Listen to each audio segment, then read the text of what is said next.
No parecen tiempos idóneos para la relajación. El PSOE y sobre todo Moncloa respira con cierta tranquilidad porque sabe que el segundo semestre del año apunta ya a una recuperación económica difícilmente imaginable hace pocos meses. Los fondos europeos y las políticas expansivas que recomiendan todos los organismos internacionales hacen pensar en un contexto que sonríe a Pedro Sánchez, pero los asuntos domésticos pueden dar un vuelco. Las elecciones en Madrid parecen haber despertado al PP de una espiral derrotista y Pablo Casado está dispuesto a subirse a la oleada de los éxitos. Tanto PSOE como PP gobiernan en autonomías y que esto va a ser clave para ver quién canaliza el éxito o la tendencia positiva de los fondos europeos, ¿no? Los dos probablemente van a intentar sacar pecho de esta inyección o de este músculo financiero. También hay que tener en cuenta que es la mejor carta o la única carta que le queda a Moncloa para revertir la situación actual. Yo creo que los fondos europeos suponen una oportunidad evidente para la política española, pero creo que tienen riesgos a nivel electoral. Y me explico.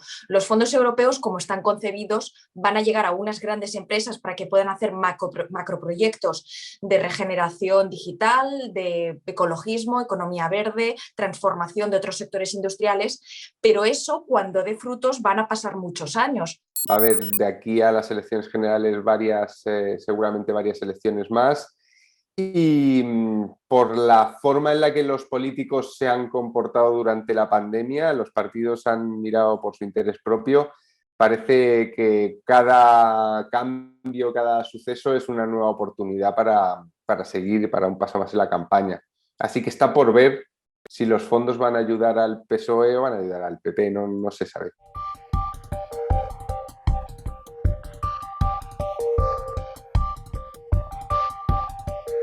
Ajustes fiscales va a haber y van a afectar, como explicaba hace unos días Javier Jorín, a las rentas medias y bajas, no solo a las altas, sobre todo las subidas de impuestos relacionadas con las políticas verdes, el impuesto al diésel, el impuesto de matriculación a vehículos más contaminantes, los peajes que ya veremos en qué queda. Es verdad que la consolidación de estas medidas pueden llegar no esta legislatura, sino la siguiente. Pero también es verdad que el debate está hoy encima de la mesa, que es este gobierno el que las aprueba y desde luego la oposición no va a dejar que los electores pierdan esa perspectiva. Todo apunta a que el PP, como ha hecho hasta ahora, va a hacer de este tema de la fiscalidad una de sus principales banderas contra el gobierno, que apostará por una fiscalidad baja y que para eso va a utilizar el peso y los gobiernos autonómicos que tiene. Y si vemos, por ejemplo, los casos de Andalucía más recientemente, en el que se ha firmado una rebaja de impuestos generalizada, allí Juanma Moreno ha utilizado esta medida como una forma de distinguirse de los gobiernos socialistas de las últimas 3 décadas y media prácticamente, ¿no? Bien, según algunos economistas, lo que estamos viendo es que en un plazo medio de tiempo el Banco Central Europeo va a dejar de comprar deuda, es decir, una situación de llegada de dinero ventajosa que teníamos hasta ahora.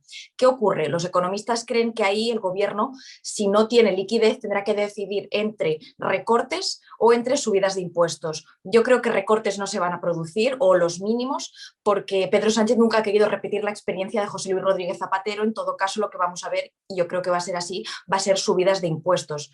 Eso obviamente tiene muy mala prensa electoralmente y puede ser un riesgo para el gobierno.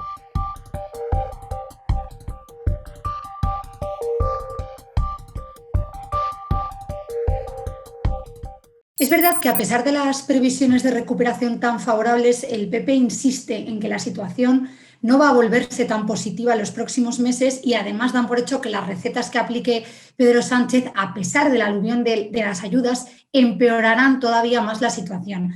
A este relato fía el PP su éxito, pero no solo.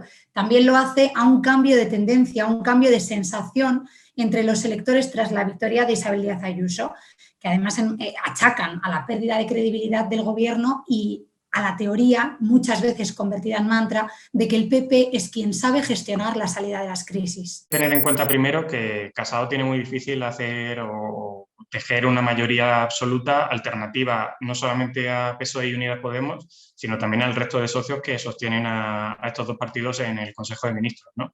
Y es que tenemos que tener en cuenta que los partidos minoritarios y nacionalistas conforman una mayoría de unos 40 diputados. Esta mayoría previsiblemente no va a desaparecer y tejer una mayoría alternativa sin tener en cuenta estos 40 diputados hace necesario que la mayoría entre PP y Vox y Ciudadanos, si sigue existiendo, fuese muy amplia. que parece difícil ahora mismo. Más allá del contexto socioeconómico, es decir, que hay una buena coyuntura económica para ir a unas elecciones generales, yo creo que el Partido Popular ya cuenta desde las elecciones madrileñas con una nueva fortaleza, y es la reordenación o refundación del espacio del centro-derecha. Que el Partido Popular absorba a Ciudadanos no solo es un fenómeno de Madrid, yo creo que se va a ir replicando en Andalucía, en Murcia, en Castilla y León, por todo el territorio. En un momento en que la derecha ya no está dividida en tres, sino que puede haber dos grandes partidos, el Partido Popular absorbiendo voto de Ciudadanos y Vox, ahí ya se le empieza a complicar a Sánchez la coyuntura. A veces los momentos de insatisfacción política más grandes y la desafección con un gobierno más fuerte llega en los mejores momentos económicos, llega después de las crisis. Esto se vio en la crisis de 2008, que el bipartidismo se partió en pedazos cuando empezábamos a ver la luz al final del túnel.